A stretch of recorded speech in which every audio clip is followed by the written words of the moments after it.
महाराष्ट्रामध्ये मुंबईमध्ये आम्हाला सांगता आम्ही मराठी बोलला नाही आता तो क्या हुआ? कानफट इथंच बसणार. राज ठाकरेंनी हे आदेश दिले आणि महाराष्ट्र सैनिकांनी मराठी संवर्धनाची चळवळ आक्रमकपणे पुढे न्यायला सुरुवात केली. कुठे हात जोडून तर कुठे हात सोडून.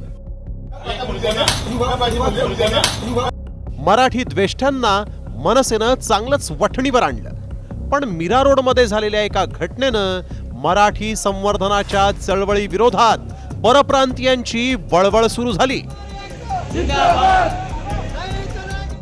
कौन सी भाषा बोली जाती है?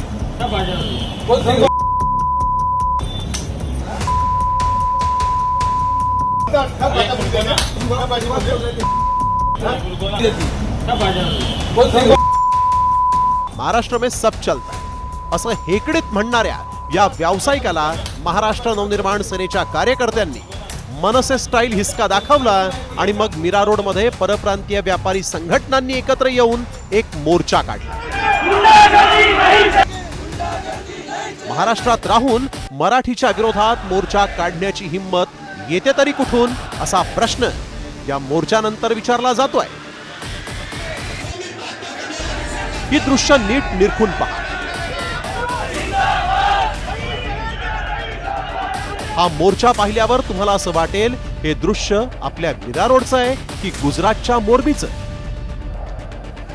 याच मराठी द्वेष्ट्यांना स्थानिक आमदार नरेंद्र मेहतांनी पाठिंबा दिलाय का असाही प्रश्न उपस्थित झालाय. त्याला कारण आहे त्यांचंच ट्विट. त्यात ते एका व्यक्तीच्या भाषेच्या निवडीवरून त्याच्या व्यक्ती स्वातंत्र्यावर आघात करतात असं म्हणतायत. मोर्चातील व्यापारी काय इशारा देत होते तेही ऐका.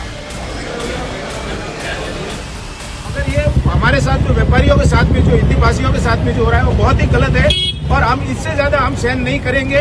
रोड पे उतरना पड़े, हमारा बिजनेस बंद करना पड़े, धरना देना पड़े, हम रोड जाम करेंगे, रेलवे पटरी जाम करेंगे, अगर कुछ भी करना पड़े हम हमारी रक्षा के लिए करेंगे. अगर हमारे भाई के ऊपर किसी के ऊपर अगर ऐसी आस आती है तो हम जो करना है वो करने के लिए तैयार है.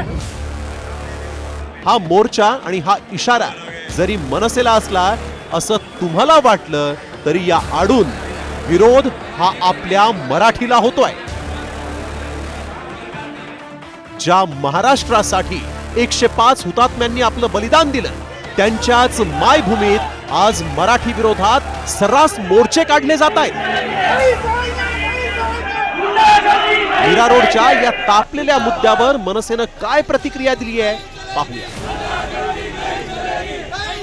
असल्या गोष्टींना आम्ही भीक घालत नाही. मराठीचा अपमान करण्याचा प्रयत्न केला तर कानाखालीच पडेल.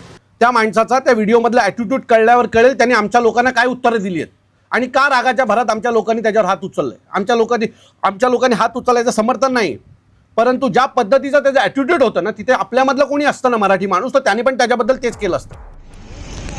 आता 7 वर्षांपूर्वी घडलेली ही घटना पहा.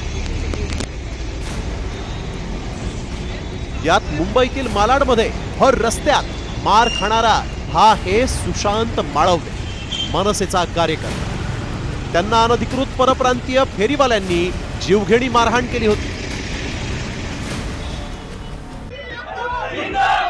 आज या मोर्चातून आणि इशाऱ्यांमधून महाराष्ट्रात मराठी संकटात आली आहे.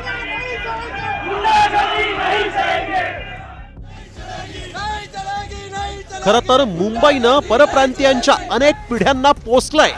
मुंबई हीच त्यांची कर्मभूमी राहिली आहे. इथल्याच मराठी माणसासोबत धंदा करून यांनी पैसा कमावलाय. यांना मुंबईचा पैसा चालतो. मग मराठीचं वावडं का? मराठी बोलण्यासाठी कमीपणा का? मुंबईतच राहून मराठीचा द्वेष करण्याची ही हिंमत येते तरी कुठून हा खरा सवाल आहे. त्यामुळे मराठी द्वेष्ट्यांसोबतच त्यांची हिंमत वाढवणाऱ्यांच्या नांग्या ठेचण्याची हीच ती वेळ. ब्युरो रिपोर्ट, साम टीव्ही मराठी.